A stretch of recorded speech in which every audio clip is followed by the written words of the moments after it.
Hi hello friends, welcome to డొనెకల్ ఈరోజు recipe వచ్చేసి రవా కేసరి. ఎప్పుడు చేసినా పర్ఫెక్ట్గా కుదరాలి అంటే ఈ కొలతలలో చేయండి.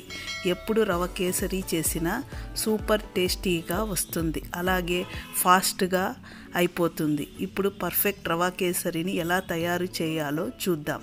ముందుగా స్టవ్ ఆన్ చేసి కడాయి పెట్టి అందులో 3 టేబుల్ స్పూన్ల నెయ్యి వేసి, నెయ్యి వేడైన తర్వాత కొన్ని జీడిపప్పులను వేసి ఫ్రై చేయండి. ఇలా జీడిపప్పులంతా ఫ్రై అయ్యాక కొన్ని కిస్మిస్లను కూడా వేసి ఫ్రై చేసుకోవాలి.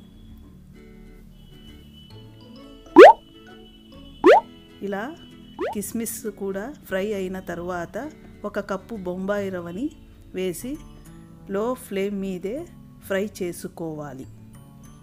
రవ మాడకుండా చూసుకోవాలి. ఇలా కొద్దిగా రవ బాగా వేగాక దానిని పక్కన పెట్టి మరొక గిన్నెలో 2.5 కప్పుల దాకా వాటర్ వేసి మరిగించాలి. ఏ కప్పుతో అయితే రవ తీసుకున్నామో ఆ కప్పుతోనే వాటర్ కూడా వేసుకోవాలి. ఇలా వాటర్ అంతా మరిగాక కొద్దిగా లెమన్ ఎల్లో ఫుడ్ కలర్ని యాడ్ చేసుకోవాలి. ఇది ఆప్షనల్.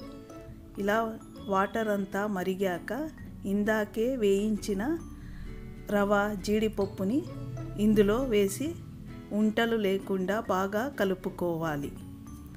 ఇలా చేస్తే రవ కేసరి అనేది పర్ఫెక్ట్గా వస్తుంది.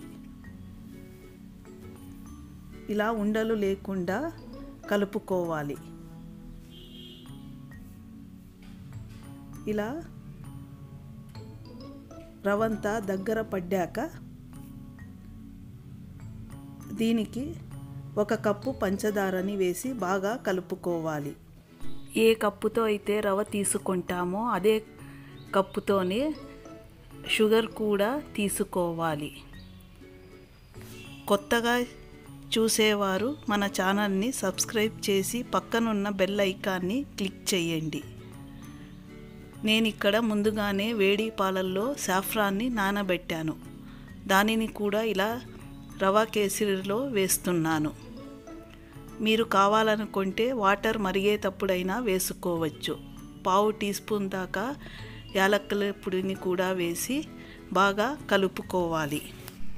దీనిని ప్రసాదంగా అయినా కూడా ఈ నవరాత్రిలో పెట్టవచ్చు. మరి దీనికి 3 టేబుల్ స్పూన్ల నెయ్యి వేసి బాగా మిక్స్ చేసుకోవాలి.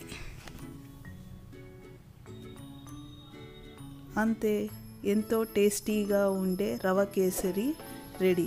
చూశారు కదా ఎంత ఈజీనో. మీరు కూడా తప్పకుండా ట్రై చేయండి.